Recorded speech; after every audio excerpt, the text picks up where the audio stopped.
जी अपन के बीच उपस्थित हुए तब आज 23 मार्च शहीद भगत सिंह, राजगुरु सुखदेव को और बिरसा मुंडा को श्रद्धा सुमन करेंगे।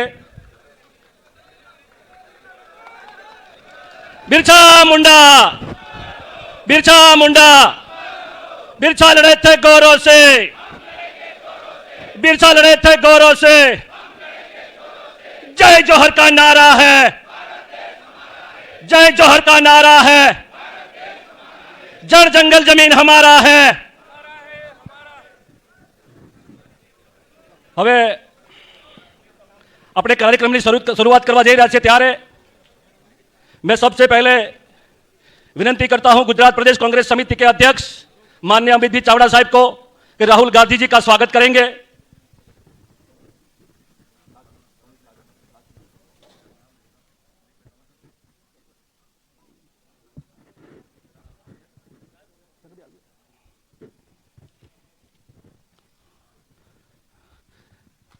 बाद में गुजरात विधानसभा विरोध पक्ष के नेता तुषार भाई चौधरी भी स्वागत करेंगे।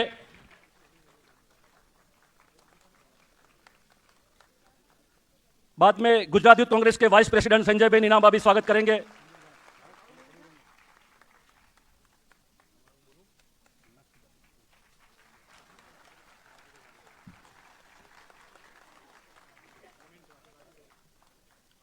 आदिवासी अधिकार संविधान सम्मेलन में उपस्थित आदरणीय राहुल गांधी जी पारंपरिक आदिवासी चित्र साथे आदरणीय गुजरात प्रदेश आदिवासी मोर्चाना प्रमुख भाई राजूभाई पारगी एमનું स्वागत करशे।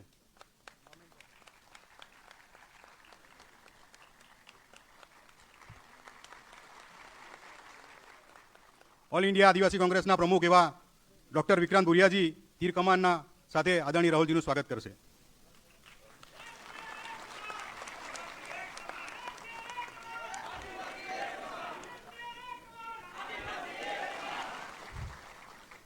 હવે હું આ સ્ટેજના સંચાલન માટે અને સ્વાગત પ્રવચન मैं सीधे आमंत्रित करना चाहूंगा हम सबके जननायक, हम सबके मार्गदर्शक, इस देश की आवाज राहुल गांधी जी आए और हम सबको मार्गदर्शित करें। एक बार जोरदार तालियां राहुल गांधी जी के लिए।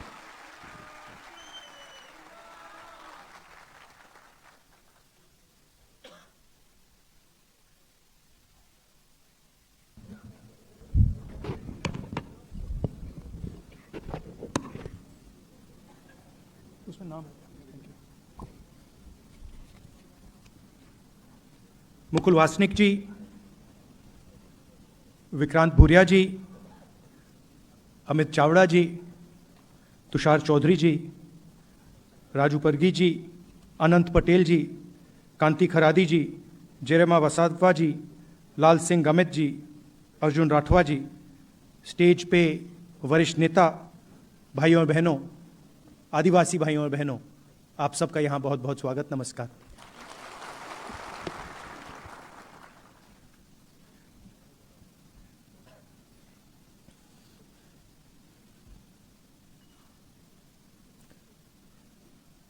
शुरुआत मैं आदिवासी शब्द से करना चाहता हूं। आदिवासी शब्द का बहुत गहरा मतलब है। आदिवासी मतलब ओरिजिनल हिंदुस्तान के जो मालिक थे।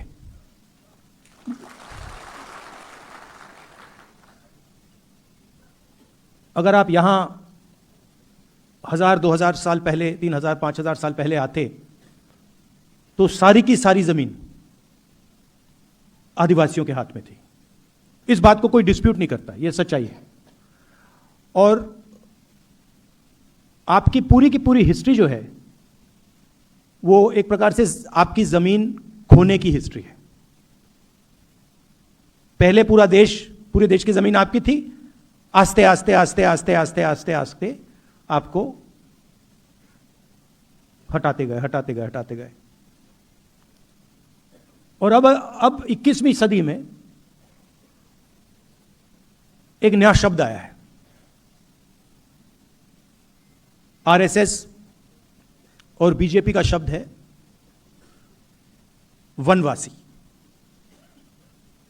वनवासी का मतलब कि भाई आप ओरिजिनल मालिक नहीं थे। आदिवासी का मतलब यह देश आपका था, ये इस देश का जल जंगल जमीन आपकी थी, वनवासी का मतलब नहीं, ओरिजिनल मालिक आप नहीं थे, ओरिजिनल मालिक कोई और था। जल जंगल जमीन आपकी नहीं थी, आप तो सिर्फ जंगल में रहते हो। बहुत बड़ा फर्क है। क्योंकि अगर आप आदिवासी हो तो फिर इस देश का आप पर कर्ज है। आपकी जमीन ली गई, आपका जल, आपका जंगल, आपकी जमीन वो आपसे छीनी गई, इसका मतलब आप पर कर्ज है। वनवासी मतलब कुछ नहीं। वनवासी मतलब आप तो जंगल में रहते हो भाई, क्या लेना देना। और वनवासी बिरसा मुंडा जी जो हैं, इनकी सोच पर आक्रमण है। किसी ने कहा कि हम कॉन्स्टिट्यूशन की लड़ाई लड़ रहे हैं। ये देखिए, ये कॉन्स्टिट्यूशन। अब आप में से बहुत लोग सोचेंगे कि देखिए, ये जो किताब है ये आजादी के बाद लिखी गई है, इसमें हिंदुस्तान के सारे कानून हैं, हिंदुस्तान का जो विजन है इसमें है, हिंदुस्तान के हर नागरिक को एक वोट ये देता है। मगर ये नई किताब नहीं है। इस किताब में हजारों साल पुरानी सोच है। बीजेपी के लोग, मोदी जी बिरसा मुंडा जी की मूर्ति के सामने हाथ जोड़ते हैं, अंबेडकर जी की मूर्ति के सामने हाथ जोड़ते हैं, फूले जी की मूर्ति के सामने हाथ जोड़ते हैं, गांधी जी की मूर्ति के सामने हाथ जोड़ते हैं। मगर जो बिरसा मुंडा जी ने कहा था, जिस चीज के लिए वो मरे, उसकी रक्षा नहीं करते। तो इस किताब में बिरसा मुंडा जी की आवाज है। और जब बीजेपी इस आवाज पर आक्रमण करती है, जब आपको वनवासी कहती है, जब आपकी जमीन छीनती है, आपका जल छीनती है, आपका जंगल अदानी को देती है, तो वो सिर्फ संविधान पर आक्रमण नहीं कर रहे हैं, वो बिरसा मुंडा जी पर आक्रमण कर रहे हैं।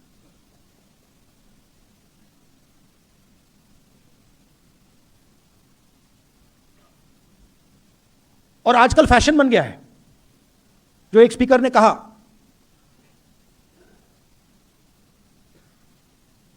देश में जमीन किसकी जाती है? जब भी विकास की बात आती है, सीधा आदिवासी की जमीन छीन लेते हैं। स्टैचू बनानी है, आदिवासी की जमीन छीनो। माइन खोलनी है, आदिवासी की जमीन छीनो, और फिर वापस कॉम्पनसेशन भी मत दो। मतलब आपके कोई अधिकार नहीं है, कोई हक नहीं है।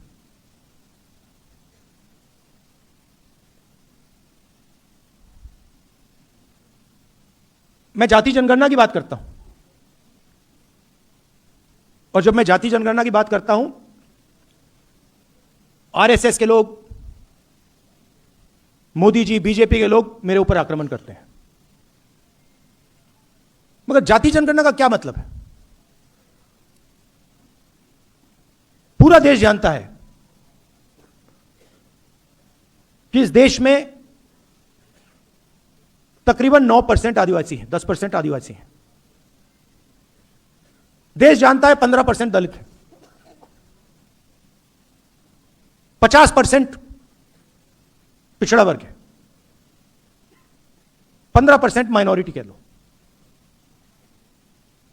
आपने प्राइवेटाइजेशन शब्द यूज किया। आपने कहा कि school, college, university, public sector privatise हो जाता है। यह गलत शब्द है। प्राइवेटाइजेशन से लग रहा है कि जब यह प्राइवेटाइजेशन होता है, यह सबको जाता है। इस शब्द से यह लगता है कि भैया प्राइवेटाइजेशन होता है तो आदिवासियों को भी मिलता है, दलितों को भी मिलता है, पिछड़ों को भी मिलता है। नहीं, प्राइवेटाइजेशन का मतलब चुने हुए 5-7% लोगों को मिलता है। पहले पब्लिक सेक्टर हुआ करता था, उसमें रिजर्वेशन था, उसमें आदिवासी युवा जा सकता था, दलित जा सकता था, पिछड़े वर्ग का जा सकता था। अब खोलिए अदानी जी की कंपनी की लिस्ट खोलिए, उनके सीनियर मैनेजमेंट की लिस्ट खोलिए, दिखा दीजिए मुझे कौन सा आदिवासी बैठा है वहां पे। एक नहीं मिलेगा आपको।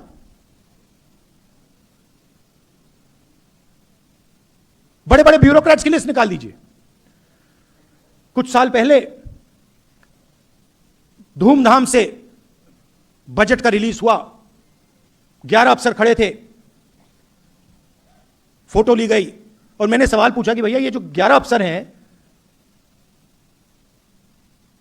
इनमें 90% का तो कोई है ही नहीं,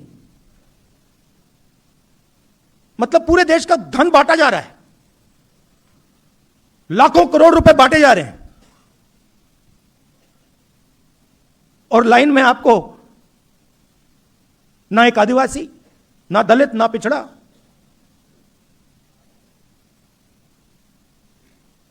कहीं भी देख लीजिए आप,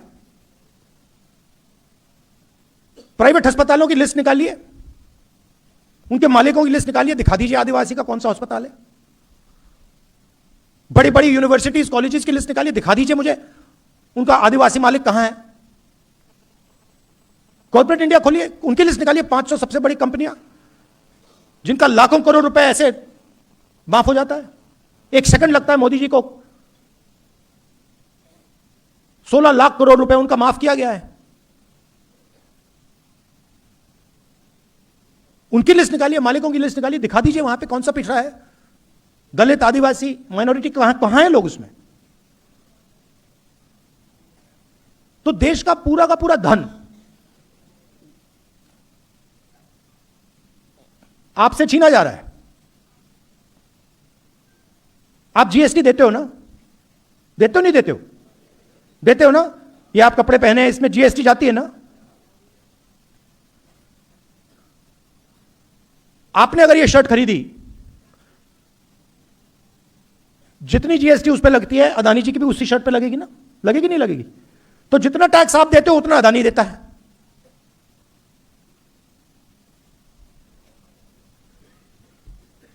उसकी आमदनी देखिए, आपकी आमदनी देखिए।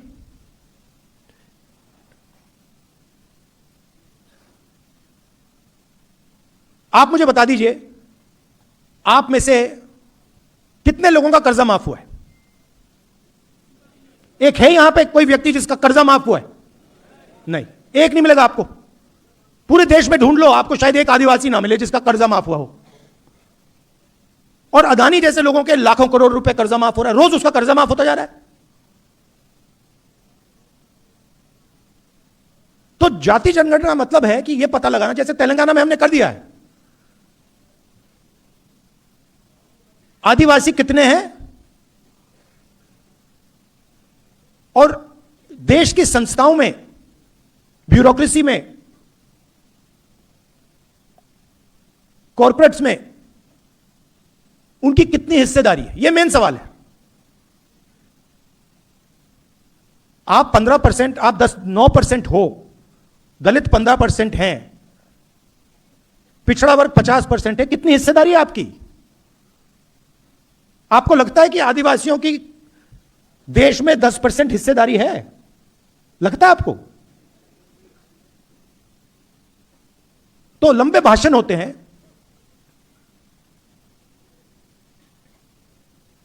बिरसा मुंडा जी की मूर्ति के सामने ये लोग हाथ जोड़ते हैं और फिर जब पावर देने का टाइम आता है या धन देने का टाइम आता है,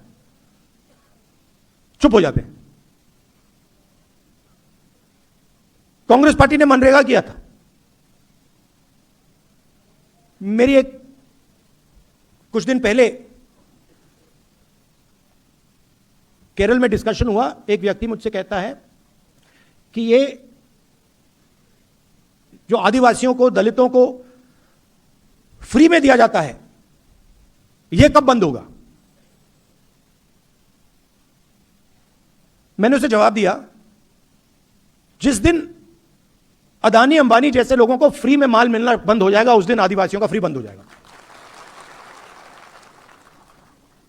मतलब इनको दिखता भी नहीं है। मनरेगा में व्यक्ति को फ्री में कुछ नहीं मिलता। वो खून पसीना देकर मजदूरी करके उसको पैसा मिल रहा है और उसे फ्री कहा जा रहा है। और अदानी का लाखों करोड़ रुपए कर्जा माफ हो रहा है, वो फ्री नहीं है, वो विकास है, वो प्रगति है। किसकी प्रगति? 90% की प्रगति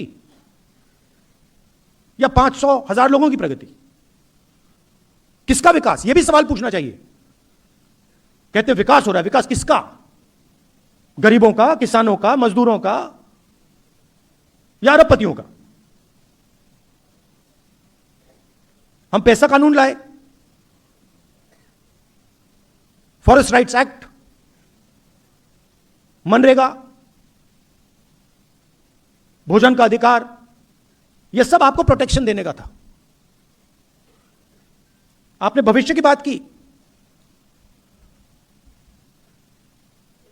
सारे के सारे कॉलेजेस, स्कूल्स, यूनिवर्सिटीज गुजरात में तो सारे बंद कर दिए हैं, स्कूल कॉलेज सब बंद कर दिए हैं, पूरा प्राइवेटाइज कर दिया है। तो इस दुनिया में, इस प्राइवेटाइज दुनिया में आपको शिक्षा कहां से मिलेगी, कैसे मिलेगी? बिना हाई क्वालिटी सरकारी स्कूल, बिना हाई क्वालिटी सरकारी यूनिवर्सिटी, बिना हाई क्वालिटी सरकारी कॉलेजेस आपको शिक्षा नहीं मिल सकती, आपके बच्चों को शिक्षा नहीं मिल सकती।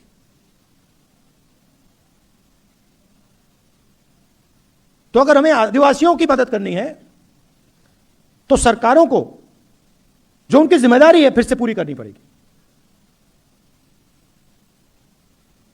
सरकारी अस्पताल, सरकारी कॉलेज, सरकारी यूनिवर्सिटी, सरकारी स्कूल हाई क्वालिटी के, जिसमें आपके बच्चे जाके कम से कम पैसा देकर पढ़ पाए और कॉम्पिटिटिव रहें। मुझे काफी अच्छा लगा कि आप सब मिले और आपने आदिवासी विजन की बात की। भविष्य में हमें क्या करना है, आपका एक मैनिफेस्टो होना चाहिए कि हम देश में और गुजरात में आदिवासियों के लिए ये करवाना चाहते हैं और हम करवा के छोड़ेंगे।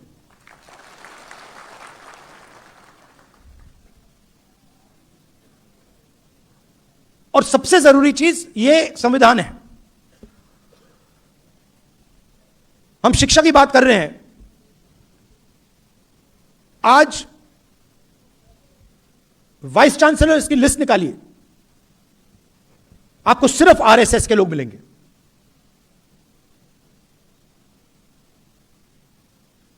सिर्फ आरएसएस के लोग, उनको कुछ शिक्षा के बारे में कुछ नहीं मालूम, साइंस के बारे में नहीं मालूम,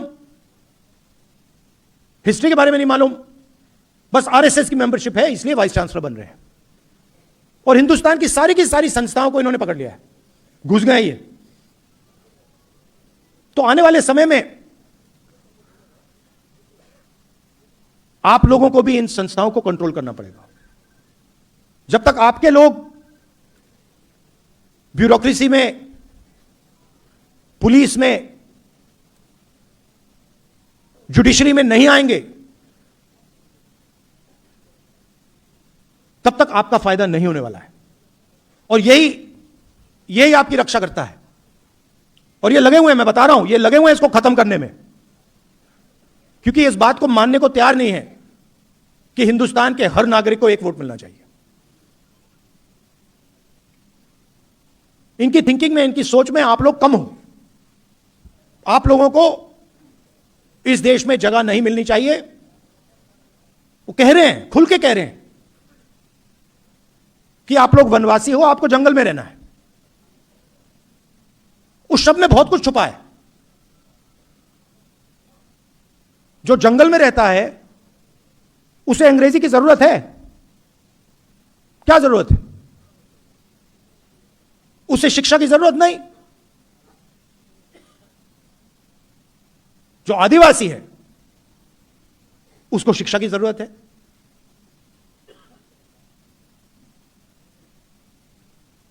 तो इस शब्द में पूरा का पूरा इनकी थिंकिंग छुपी हुई है। आपको कहते हैं वनवासी। हिंदुस्तान में जंगल बढ़ रहा है, कम हो रहा है? घटता जा रहा है ना।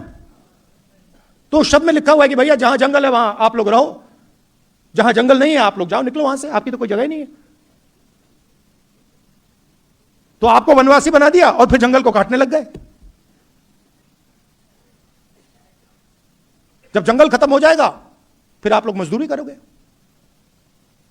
मगर अगर आदिवासी शब्द का प्रयोग किया गया तो फिर सवाल उठता है कि हमारा जंगल है, कैसे काट रहे हो, कैसे ले रहे हो, हमारा जल है, हमारी जमीन है, कैसे ले रहे हो, बिना पंचायत के पूछे कैसे ले रहे हो, धमका के कैसे ले रहे हो, फिर ये सारी बातें शुरू हो जाती।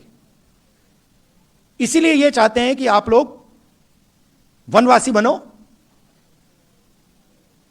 अपना हक मत मांगो, अपने बच्चों के लिए शिक्षा मत लो,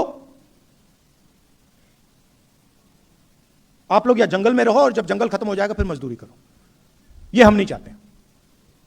हम चाहते हैं कि इस देश में जितनी जगह दूसरे लोगों को मिलती है उतनी आपको मिले, बेहतरीन कॉलेजेस और यूनिवर्सिटीज में आपके बच्चे पढ़े, हिंदुस्तान की सबसे बड़ी कंपनियों में आपके लोग काम करें, आपके बच्चे काम करें। जब सीईओज की लिस्ट निकाली जाए उस लिस्ट में आदिवासी नाम दिखे, ऐसा भविष्य हम चाहते हैं। यही लड़ाई है। और आप जानते हो जो आपने कहा कि मेरे दिल में, मेरे परिवार के दिल में, कांग्रेस पार्टी में आपके लिए बहुत जगह है, प्यार है, मोहब्बत है। आपने मुझसे अभी कहा कि आदिवासी एरिया में मुझे यात्रा करनी चाहिए। यह अच्छा सुझाव है। इसके बारे में हम सोचेंगे, देखेंगे अगर किया जा सकता है। आप यहां आए, इतने प्यार से आपने मेरी बात सुनी। देश में नफरत फैलाई जा रही है, हिंसा फैलाई जा रही है।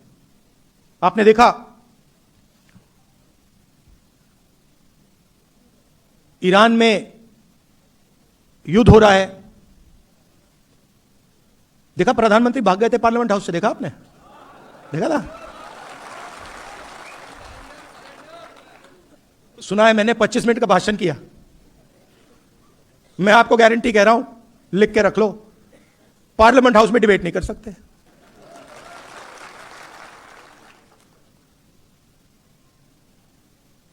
कॉम्प्रोमाइज हो गए हैं। आप देखिए अमेरिका के साथ, थोड़ा सा मैं आपको बताता हूं, अमेरिका के साथ इन्होंने डील किया, यूएस डील। उसमें पहली बार हिंदुस्तान के प्रधानमंत्री ने, किसी भी प्रधानमंत्री ने, कृषि का सेक्टर खोला। किसी भी प्रधानमंत्री ने आज तक कृषि का सेक्टर नहीं खोला। उसका कारण है क्योंकि हमारे जो खेत हैं वो छोटे खेत हैं। आप जानते हो 5, 6, 10 एकड़ के, 1 एकड़ के, 2 एकड़ के खेत हैं। अमेरिका में 1000 एकड़, 2000, 5000, 10,000 एकड़ के खेत हैं। यहां पे हमारे लोग हाथ से काम करते हैं, मजदूरी करते हैं, मैकेनाइजेशन कम है।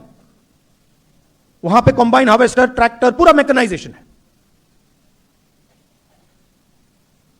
अगर उनका माल यहां आ जाएगा तो हमारे सारे के सारे किसान बर्बाद हो जाएंगे। इसीलिए किसी भी प्रधानमंत्री ने कृषि का सेक्टर नहीं खोला। इन्होंने दाल, सोयाबीन, फल, कपास, ये सब खोल दिया है।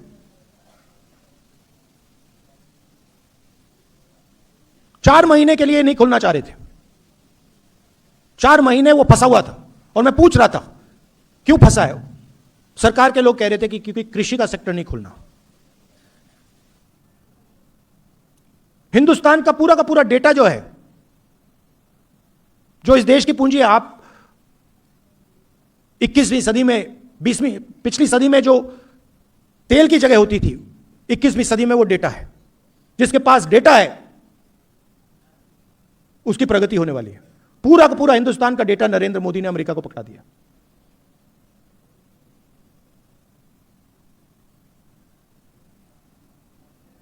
$9 लाख करोड़ रुपए, नंबर याद रखिए, हर साल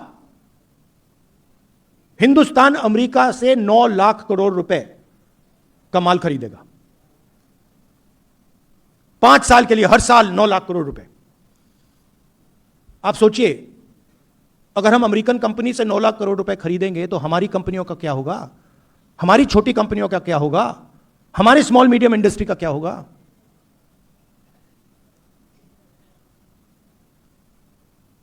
अमेरिका का जो टैक्स था वो 0 कर दिया और हमारा पहले से ज्यादा कर दिया।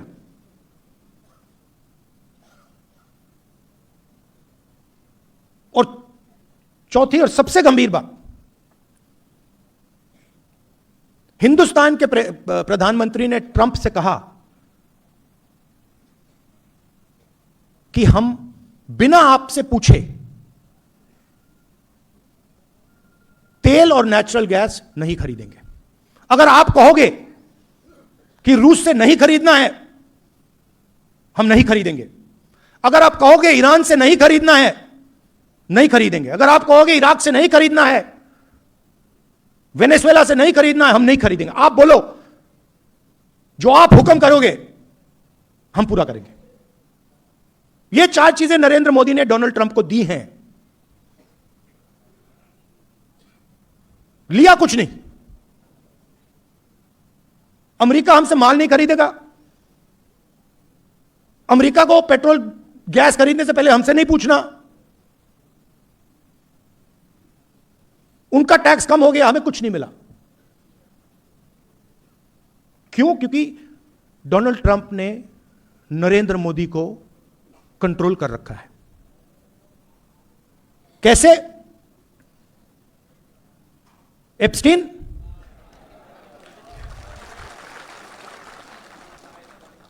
वो हैं 4-5 तरीके, मगर मैं आपको सिर्फ 2 बता रहा हूं आज। मैं जानता हूं, एक एप्स्टीन और दूसरा अदानी। और अदानी के बारे में थोड़ा सा मैं आपको समझाना चाहता हूं। मोदी जी और बीजेपी का जो पूरा फाइनेंस का स्ट्रक्चर है, यह अदानी है। अदानी आम कंपनी नहीं है, इस बात को आप समझिए।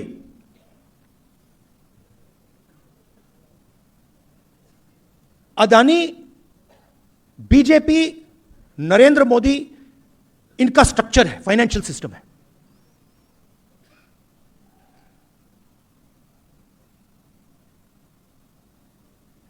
पोर्ट पकड़ा दिए, एयरपोर्ट दे दिए, सीमेंट की कंपनी दे दी, मुंबई का एयरपोर्ट उठा के दे दिया, solar power, wind power, infrastructure, सारा का सारा इस व्यक्ति को दिया। क्या लगता है आपको, यह काम फ्री में हो रहा है क्या? फ्री में हो रहा है? नहीं, फ्री में नहीं हो रहा।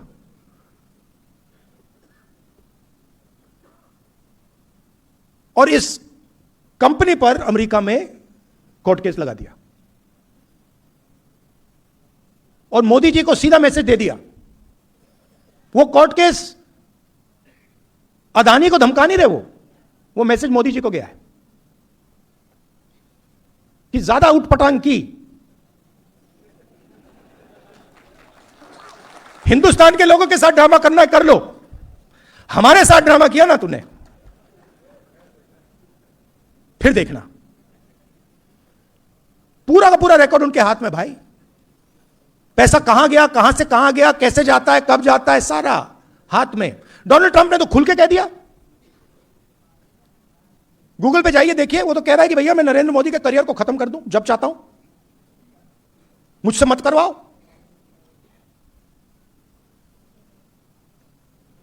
तो कंट्रोल उनके हाथ में है। प्रधानमंत्री 100% कॉम्प्रोमाइज्ड है। बट नहीं, अब आप बोल रहे हो मगर नुकसान किसका हो रहा है? आपका हो रहा है। आपका भयंकर नुकसान हो रहा है आदिवासियों का। जमीन आपकी जा रही है, जल जंगल आपका सब जा रहा है, कॉलेज यूनिवर्सिटी जा रही है, सारा का सारा प्राइवेटाइज हो रहा है। प्रधानमंत्री को पकड़ रखा है। आप उनकी आंख को देखिए, टीवी पे देखिए आप। 25 मिनट का भाषण दिया अभी, दिया? आप बताइए, अमेरिका के खिलाफ कुछ बोला? कुछ बोला? एक शब्द बोला?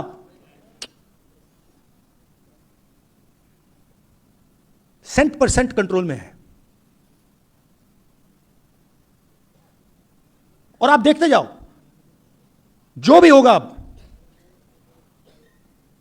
वो हिंदुस्तान के फायदे के लिए नहीं होगा, अमेरिका के फायदे के लिए होगा। देख लेना, आपको दिखेगा। एक बार बंदा कॉम्प्रोमाइज हो जाता है, आदमी कॉम्प्रोमाइज हो जाता है, फिर बात वहीं खत्म हो जाती है। आप देखना, अब नरेंद्र मोदी जी ट्रंप के सामने चूं तक नहीं कर सकता है। बता रहा हूं आपको, मैं सच बोलता हूं। ट्रंप कहता है कि हिंदुस्तान और पाकिस्तान का युद्ध उसने रुकवाया। आप देखो क्या अपमान, हमारी सेना का अपमान कर रहा है।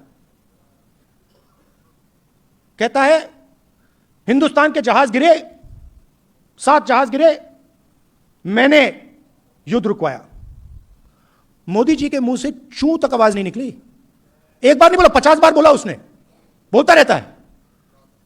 हमारा प्रधानमंत्री एक शब्द नहीं बोल पाता। क्यों? कंट्रोलर हाथ में उसके है। और अंत में जब मोदी जी का कंट्रोल उधर है तो सबसे ज्यादा चोट आपको लगती है, क्योंकि आपका प्रधानमंत्री आपके लिए काम ही नहीं कर रहा है, आपकी रक्षा ही नहीं कर सकता।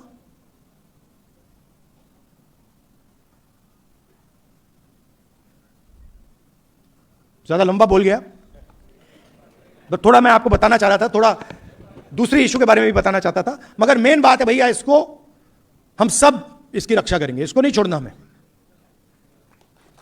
क्योंकि इसकी रक्षा में बिरसा मुंडा जी की विचारधारा की रक्षा है, आदिवासियों की रक्षा है, हिंदुस्तान के गरीबों की, किसानों की, मजदूरों की, सबकी रक्षा है।